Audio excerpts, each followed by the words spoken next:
monster?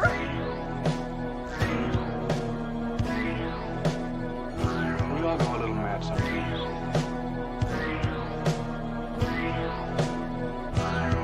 You lied and I died! I feel a little woozy, yeah. They're coming to get you, Barbara. How's it hanging, Phil? From the front time, bitch! Come and get it! So either put the gun down now, or kiss your ass goodbye. Let's get this party started. I agree, Dana. Let's get this party started. So, welcome back to Sledgehammer Horror, guys. I am Ken Sledge. And I'm Ashley Sledge. And let's talk horror. So, go ahead. So we just got done watching the third episode of Welcome to Derry. And This was my least favorite so far. Yeah, it was my least favorite as well. Like, the first two were so kind of like balls to the wall, like the gore. The practical effects in the first two were really awesome. And I felt like this one had a lot more CGI than the first two. A lot more CGI. And there's just a lot with this show that, like, there's a lot that I absolutely love. And then there's a lot that I can't stand in this show. I mean, like, we're just going to start at the top and kind of go through the show, through this episode, and talk about things we like or dislike.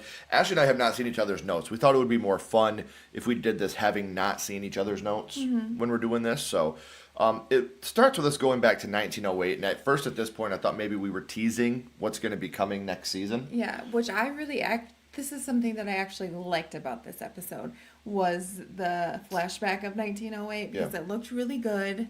And it, again, gave us more information on when this started. I loved the, like, the carnival and, like, the little creepy thing. Like, I liked all of that. Yeah. And we got an Andy Muschietti sighting. Yeah. The writer, I don't think he directed this episode, but, we saw him playing the piano, smoking a cigar. Mm-hmm. That was one of those things that I was like, hey, Andy Muschietti, I like that. Yeah. And it's even starting here at the beginning. There was some good practical stuff when they were at the carnival. Yeah. But we get some awful CGI with Rose and I can't remember his name right off the top of my head. Francis. So Yeah, Francis and then Rose, who's a Native American, they run into the woods, and he kind of sees this like Native, like it's like a Native American haunting grounds, I guess. Mm-hmm. Well, thank you, Terrell, but you might not want to stay if you didn't see the episode because we are going to be spoiling it. Yeah. So once he gets the skeleton man. It's like the guy that he's seen at the Carnival. The carnival, because like we know, Pennywise uses your fears against you. So he sees this like creepy guy that is like skin over bones, one eye, and he's like chasing him, and it looks like shit. It doesn't look good when he becomes like the monster. I mean, before he turns into the monster, when he's coming behind the trees, I thought that was cool. That was a scary idea. But yeah, Sean, I totally agree. The CGI here was bad. Yeah, real bad.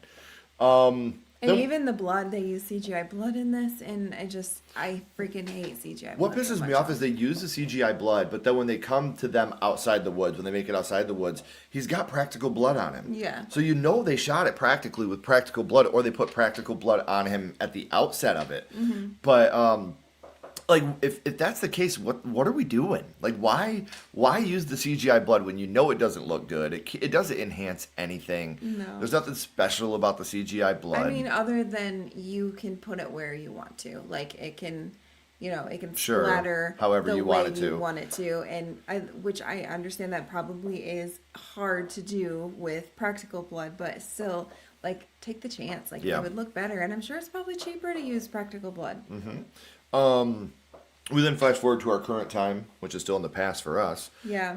1962. We're doing the framing of Hank, where he's in the jail cell. I feel so bad for Hank, because obviously we know that he is innocent, and the sheriff is just a fucking asshole. Like, Bowers is a dick. Bowers is like, is that just like a generational thing? Like, they all suck. What's up, Gory? This stuff to me, because I know what happens. What's up, Anthony?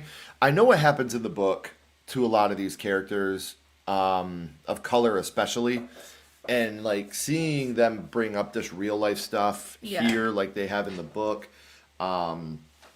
It's because of American history. It's much more disgusting, much more sad.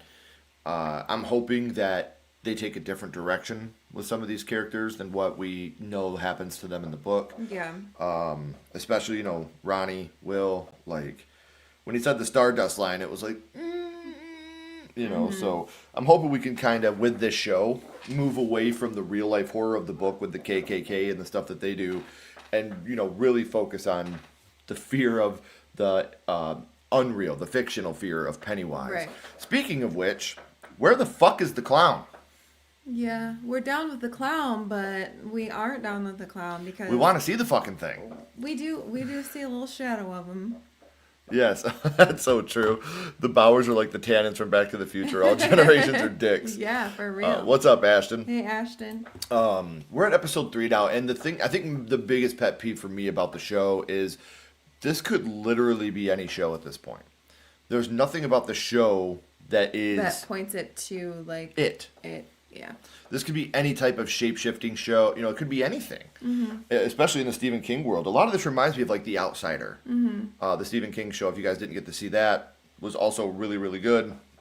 But we do get the name of Pennywise in this episode. We do get to hear Skarsgård at least. Yeah. So there are positive, it's coming. Yeah. But it's like, dude, it's, we know why I we're feel here. like, yeah, but I feel like they're taunting us with it at this point. Like, they are showing us his glowing eyes. We see the shadow of him or the outline of him in the picture at the end. And I called it. I knew he was going to be in that picture. And it's just like, they're taunting us. What did I say? I thought I said The Outsider. I could be wrong. And if I did not say it right, Gory is absolutely correct. The show is called The Outsider. And I don't know what I said, but that's what I meant to say. But what was my line I thought that we were just talking about? I'm not really sure. I saw that and I wanted to correct myself because I don't want to sound ignorant. Yeah. It is The Outsider. Gory is absolutely correct. I was talking about how we're getting taunted with Pennywise. Yeah, this would be like if the Chucky TV show wouldn't have showed Chucky until the 4th episode. Right. Like, we know why we're here. Right. We're here to see the clown. Like, this is the reason I show up. I'm ready to see him. If you wanted to go like the first or even like the first half of the episode, the first full episode without showing him. Honestly, cool. I feel at this point we might not see him until the last episode. That will piss me at off. this point, that's how it feels. Like we're getting closer and we're getting closer, and they're like introducing all these people and like showing us what they're here for. And then different forms of. We get and that's another thing, and understand that we know it He's is not shapeshifter a and clown. He can be whatever he wants to be. Or whatever it wants to be. Right, but that's why we're here. Yeah. We do want to see Skarsgård a little bit. We're not ignorant to the fact that the entity itself is not a dancing clown. We understand that. But that's the most popular form that we all love. So we would like to see it. And I do feel like a lot of times throughout the show, they're trying to run too many storylines all at once. Like this one, it was like, they're tearing up the Native American land. How do we stop them? But we don't want to stop them. And then that jumps into the military and what they're trying to do, which then goes back to the kids and what they're trying to do. There is a bunch of different like side plots for sure. But one thing that I really did like was the little Indian girl when they like transitioned her into that shot was the shot of the episode when they transitioned her into her 50-year-old self. I thought that looked so good, and even the like, similarities between the actresses, like their faces looked a lot alike. Like this is what this little girl's gonna look like when she's that age. Like they did really good choosing the little girl and the other Native American actress. Her name was Rose. Rose, yes. But when they do that transition that Ashley's talking about, like we both looked at each other like, that was fucking awesome. That was good. Like that was awesome. Oh, Ashton, we will get there I promise. Because the third act of this episode is a shittier ripoff of Ghostbusters. The whole third act. Yeah. And I was not in it. I may be alone in this, and actually I haven't talked about this yet. I wanted to talk about it live on we air. haven't talked about anything. We This literally episode we went haven't from talked- yes. watching it to this. We went so. from watching it to filming our immediate reaction to this. Like, it's all gone swiftly. But this is something I've felt since we first started watching the show. I am not down at all whatsoever with the military knowing about Pennywise and knowing about the entity. I don't like it. And I understand we know why now. And we'll talk about it. I was going to say, well, that's because Sean knows yes, about it. Well, we'll get there. We'll talk about, why. And I get it. I understand it. I respect it. But at the same time, there's so much incontinuity here because when you leave Derry, you're supposed to forget everything. I don't care that he took a fucking slingshot with him. When you leave Derry, you're supposed to forget everything that happened in Derry when you were there. He did. No, he didn't, because he's back looking for it. He's kept the slingshot. He literally said, I forgot about it. I forgot until your name. He said, I forgot everything about Derry until he had that that letter. And No, he said he forgot everything about Rose. She said, you probably didn't even remember my name. And he said, and I didn't. yeah. Until I got this letter. And he read her name. That's what made him remember her name. Yeah, but I don't So- think he remembered any of it. So then how's he been hunting Pennywise this whole time if he didn't remember it? Because he's back in Derry now. And now he remembers. I don't know. So, I don't know. There's too many things that had to happen to make this perfectly for him to come back. He came back to Derry and then he's like, oh, I remember a scary shit that happened. Let's dig it up and find it. There's just too many things that happen to make it not work for me. Mm-hmm. But again, that's what I love about this. I didn't know that Ashley was all about it. And I don't like it. And I think that makes it more fun when Ashley and I... I'm not saying I'm all about it. I'm just saying that's what I interpreted it as. Sure. And that makes it fun for me to know that we had different interpretations of the same thing that we're watching. That's something that I really love about doing this afterwards and being blind about it and not talking about it beforehand. Because we genuinely, that's not lip service. We didn't talk about this episode at all. We watched it. We watched the behind the scenes at the end because we never miss that. We love watching that. It's really cool to see their thoughts and where they were going with things and how they do certain things. I mean, we love that in everything, in any movie. That's why we like to buy I loved it physical media. Yep, I loved it when Chucky did it. After Chucky was over, they Yes. did that at the end of each episode. Yeah, it definitely. What's up, King Matthew? I feel like it just keeps you Especially for someone I'm not trying to say we're better than anybody or anything like that, but people like us that really, really, and I'm talking about all of us in this community that love physical media, that love behind the scenes, that love to see how things were filmed, that love commentary. It really entices us and intrigues us. I just feel like it brings you closer to The set. what you're watching, and yeah. Seeing it done the way that it was done and seeing how all the work they went into to make this happen, I think was really, really cool. I think that's something about this episode especially that I really liked.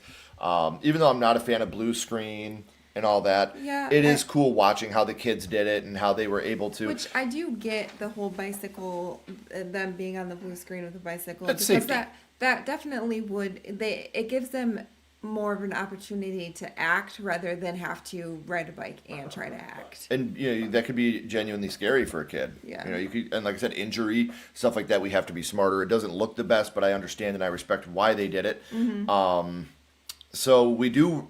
One of my favorite characters in the show right now is Dick Halloran. Yeah. Even if I didn't know him from The Shining, he would probably be one of my favorite characters in the show. And when they do the scene where they're up in the helicopter, him and Lee, and forgive me, I can't remember the other guy's name, the guy that used to be on Vine. He's doing great on the show, though. I think he's good. They're flying the helicopter, and he's like, we need to go east. So they go east, and then he goes into the sewer. He's in that sewer. This, to me, is probably the scariest scene we've had in the show so far. When he looks up and he sees his grandma. Yeah. And he's like, Grandma? And she's like, it's coming. You got to get out of here. I thought this was it. I know. We were gonna see it. I was like, Yeah. because we saw his name at this point. We seen his He name. saw the trailer that we had the seen- Pennywise on and it. it opened up. Opened just like it did I for thought Bev. we were gonna see the dancing clown. We seen his glowing eyes, and then all of the trauma that Halloran has been in throughout his life. Yeah. Flashed. But yeah, I thought that him doing like in real life, but thinking he's doing in his like premonition or whatever you want to call it was scary. Yeah. The whole like opening the hatch of the helicopter, like that. He could have been killed there. That made my anxiety like shut it, like help him. And I think that that's something that is going to come into effect later, because he says at the end of this episode that To Lee. yeah, he says, there's nobody I would rather have my back. And like I said, we're going to really dig deep into this part because, again, in an episode that was full of exposition, this is one of the moments at the end that I thought was very powerful. And so I am a big fan of how they did that at the end of this episode. But what I love about this is, like, this is the first time for Dick Halloran where he's like, I'm not going in your head. You've come into mine. And he's scared. Like, when they go back to base, he's like, maybe we should call this off. Yeah, because man. I don't think they're supposed to know that we're doing this. That's what he said. He's like, this thing is not supposed to know we're doing this. Yeah. Now it can and see now us. it sees us, and maybe it's stronger than what I am and what I'm capable of. The other character is Rudy Mancuso. Yes. Captain Paulie. I wanted to give respect on his name. I didn't want him to be the Vine kid, because that's how I know him. But he's great. He's doing fucking awesome in the show. And it's cool to see someone from Vine that I used to watch and laugh at and do something so successful. Another thing I want to talk about, because this has been brought up and they keep showing it over and over and over whenever they show flashbacks to this scene. We talked about the glowing eyes and the deadlights. I think that something's up with Marge. Like, that's every time they talk about her, they show this scene, because they talked about her tatas earlier in this episode. Yeah. And it flashed back to this scene with the glowing eyes.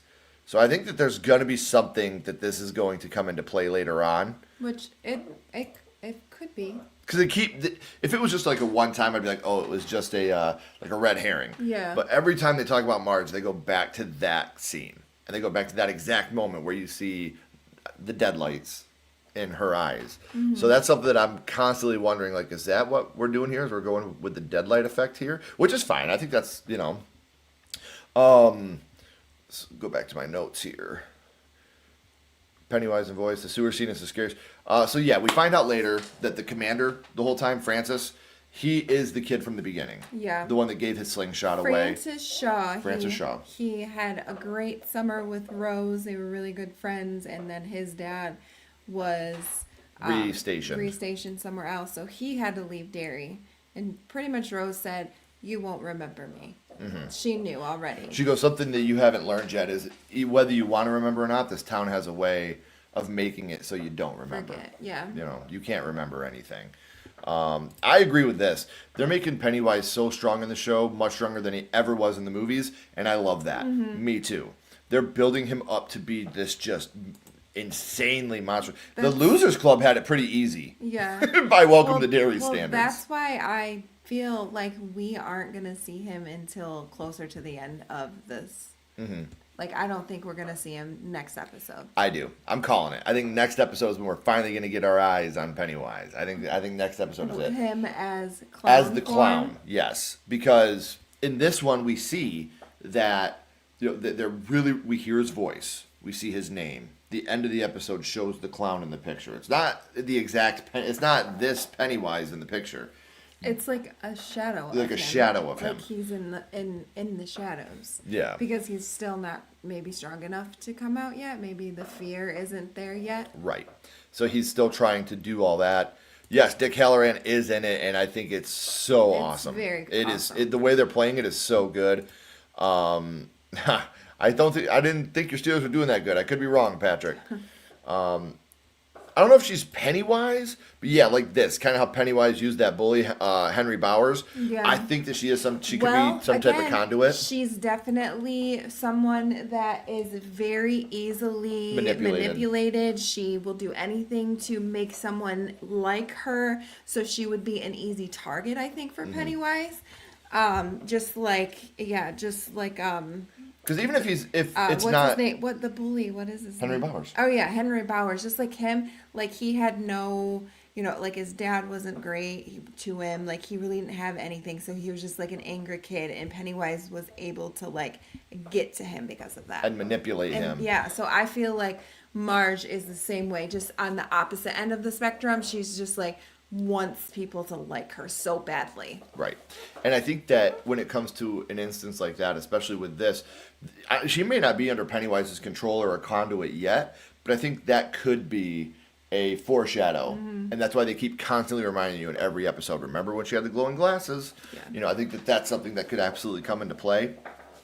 Well, Ronnie, I'm so terrible. I need to write down the names of these characters. Yeah, Ronnie. What's the friend that's with her? Lily. Lily.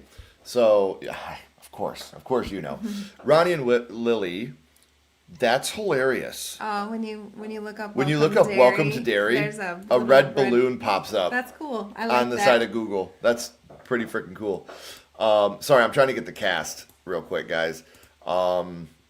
Because there's Ronnie, and then you said Lily, right? There's Lily. There is There's Lily, there's Ronnie, and then the two boys, which is Will and Richie. Richie. Yeah. They go out to.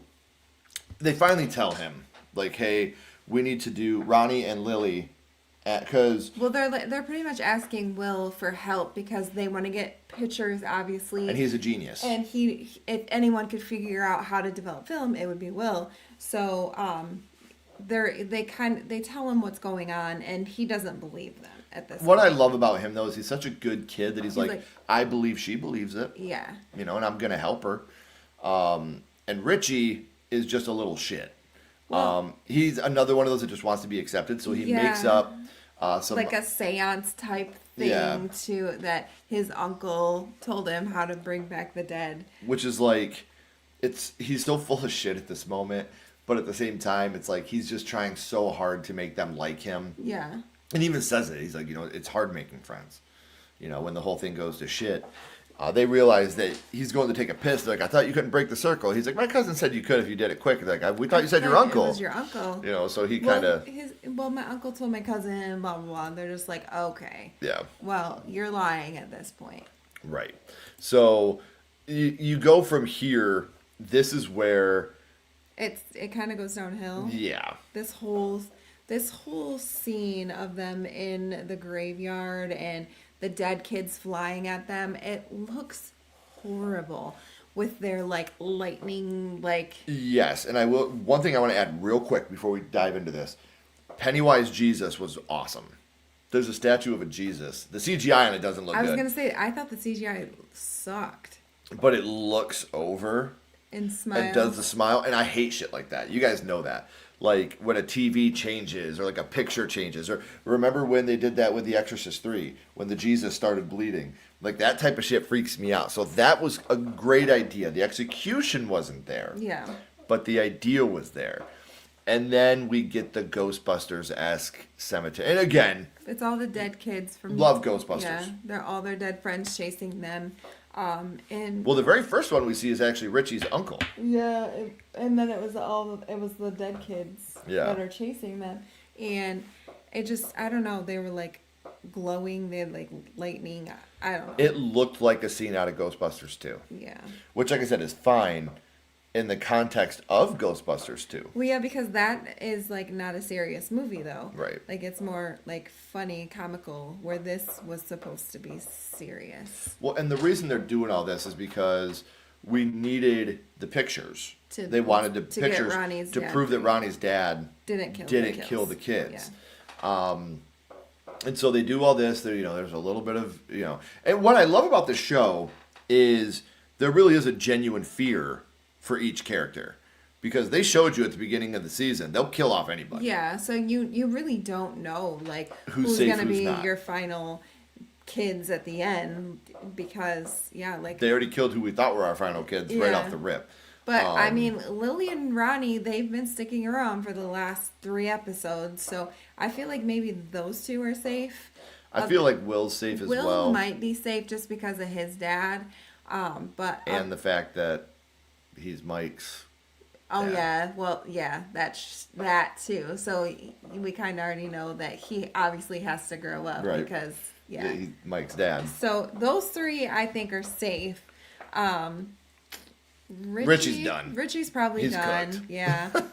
But the way this episode ends, they go to the school and they break in, and they're in the red room where they're developing film, which again, very Ghostbusters 2. And I thought that the pictures were going to start catching on fire and they were going to be stuck in the red room. I was like, oh my God, if they go even more Ghostbusters on this, I'm going to fucking lose my mind. I knew the last one when they developed it was going to end up being Pennywise, but I thought it was going to do something like So in did the I. picture, like So did I. his I thought, dance or something. or like the hand was going to come Yeah. out. Like, I'm with you. I was waiting for it. I was like, oh my God, please don't do it. Because that shit scares me. I think that's more, scary than the other shit like, that they do when it's a inanimate real, objects, come to life. Yeah, come to life.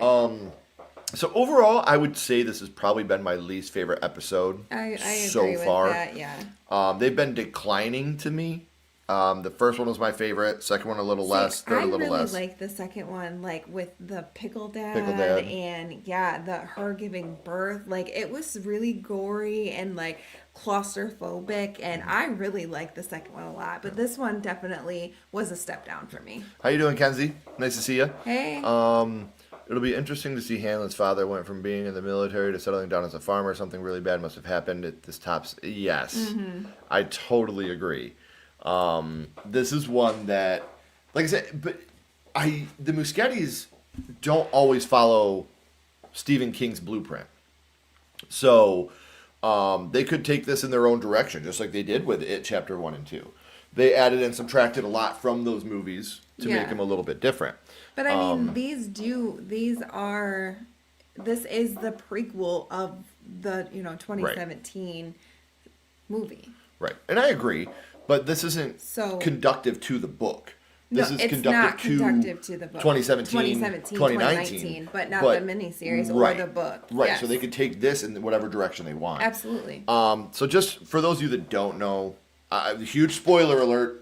If you haven't read the book, if you don't know nothing about the book, Will in the book is beaten, hanged, and burned alive by the Ku Klux Klan, and it is the book is really fucking dark, like darker than the movies themselves. So I'm hoping that we don't get a death like that in this show. Like I said, real horror like that. No, I'm not in. Not down for that. But I am down with the clown. So I want to see more. Let's see the clown. Bring on the clown. Bring on the clown, man. And I agree. I still think yes, that grocery store scene was great, and I love Pickle Dad too. I want to get my own Pickle Dad for back here. I thought I think that would be cool. Give Papa a kiss. Yeah, but I don't know. Like the scariest scene to me so far was in this episode. When you had the grandma floating down. Because at this moment, you can see Dick, who's almost up until now has been cocky. Like, I'm the shit. Yeah, what but you gonna do? I think that this showed him that he isn't the stronger mind. Like, there's something out there that is more powerful than his mind. Yeah. So that scared him. Right, and that really pushed us. Well, Binks kind of. My cat just scared the shit out of me. So I think that is something that has been brought to us, is showing now that Dick is not the strongest. And this is what I wanted to talk about at the end of the episode. The last time we see him, with him and Lee talking. Yeah, him and Lee are talking, and Lee is like, I felt you in my head, and he said, "You never told me that." Or I never told you that I had a son. And he's like, well, I must have, heard someone it from on base. someone on base. And he's like, I could feel you. Like, I've only felt this one other time. And it was when I was attacked. He said, you were there. He said, you were there when I was attacked. And you weren't the one with the crowbar, but you were there. And he tells him, he says, you need to stay out of my head. And he's like, you know what? I don't want to mess with you. I'm not going in your head again. Because when he was attacked, literally... most people, when you see are facing death, you think about all the mistakes that you made or your family, and he wasn't thinking about any of that. He was analyzing the situation. So he's like, it's almost like that part of your brain that feels fear is gone. Yeah. Is what Halloran's telling him. So I need somebody like you on to have my side. back. Yeah. And it was that whole segment. Like that was my favorite segment of this whole episode. Yeah. Is when you have Dick being vulnerable, because like I said, he's been cocky up until then, and you really have him at this point being truly, truly vulnerable and being like, look, I'm not going in there again. Right. And which is also cool, because we never have someone tell Dick, I felt you in there. Yeah. So there's something with Mike Hanlon. Lee. With Lee that he feels the shining when it happens. You know, I felt you in my head that night on base. I felt you in my head earlier. Don't do it again. Stay out of my head. Yeah, stay out of my head. Don't do it again. And I feel like he was shining on Lee's wife too. And that's why she was being so open and honest with why, about, fighting for a cause and stuff like that. That's what I'm scared of with this series, is they keep talking about the riots and they keep talking about all that stuff. And I'm like, can we please, for the love of God, not do that? Please, please, I'm begging, don't go that route with this show. Yeah. It is so much more fun when we're watching fantasy. Mm-hmm. I don't need to see the real shit. Like, that to me is too much. The opening of episode 2 kind of scared me because of the other episodes. Mm-hmm. Just don't defeat Pennywise by turning him into a puddle like It Too. Yeah, I don't think that'll happen. Yeah. So I want to know, what do you guys think of the series so far? We're 3 episodes in. It's very hit or miss for me so far. The things I love, I love. The things I dislike, I truly, truly dislike. I do like the fact that I don't know who's safe. Yeah. I have no clue. Think that makes it funner to, and you kind of almost don't want to get attached to anybody because you're like, they might be dead next episode. Or right. Who knows what it is that is going to happen to them. Mm-hmm. And I do want to throw a huge shout out as well to James Remar, the guy that's playing Shaw. He's awesome. He is so good. Mm-hmm. And if I remember correctly, he was Raiden in Mortal Kombat. And he's great. And I also the bad guy from Saw 6 mm-hmm. that's playing the older Bowers. Yeah. I like him too. They're both very I don't know. Well, I think the thing with what's his name? The commander, Francis. I think the thing with him is he does have this human side to him. Yeah, but I don't know. I don't trust him. Right. I don't. But he is at least a sympathetic character. Yeah. Where Bowers is not. No, not at all. Bowers is an Bowers asshole. is just a douche. He's terrible. It's definitely a generation of assholes. Yes. I like it so far. It's interesting that the turtles keep making an appearance. I love that. Yeah. I love that. And I think that's also special for Stephen King too, because in the grand crux of the book universe, the turtle is the mortal enemy of Pennywise, or the right. spirit of Pennywise. I'm hoping we can get some more Deadlight stuff. I know this isn't the miniseries. I get that. I respect it. But the Deadlights is something that's always freaked me out. Yeah. So after next week, we're going to be halfway through season 1. We know they've already signed on for 3 seasons. Mm-hmm. The next one being a jump back in time. And then I'm wondering if they're going to go back to 1908. Is that where... Well, let's see. Is that where it's going to go for season 2? Is that why they gave us a little taste right. of it tonight? What years do... Because... So, 1962, and then it goes to 1930. Oh, that's not it. Yep, the first season is set in 1962. Yeah, it does mention the Bradley Gang Massacre. We heard of that. Yeah. So that could be something that they're doing. So 35 and 08, maybe?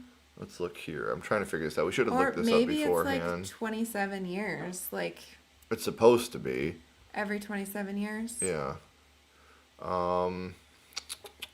Because right now, 1962 is 27 years prior to when the 2017 one, which was 1989. Yeah. I'm just trying to find where it talked about all 3 seasons, because they said they had the dates for all 3 seasons that they were going to do, mm-hmm. and now I can't find them. Because I thought that was interesting, because I thought they would go in chronological order, and they decided not to do that. They decided not to go in chronological order. Okay, there it is. It's told backwards. So they're going to be 1962, 1935, 1908. Yeah, that's what I just said. Yep. So what is cool about this is I believe that what they're doing, though, is they're mixing it up and going 62, 08, 35. But it would be cool to see that actual massacre, because we've seen video of it, of the mafia in the town, and they're having the shootout. So I think it would be cool to actually see that play out. So yeah, guys, that was our really synopsis and our after party of Welcome to Derry Season 3. Yeah. We will be back next week after Episode 4. I said Season 3. I meant Episode 3. We'll be back next week after Episode 4, so we can do a deep dive into that, talk to you guys about what we liked and disliked about it. If you haven't already, please like, comment, and subscribe. It does help build the channel more than you know. And follow Sledgehammer Horror on social media. Those links are in the description as well.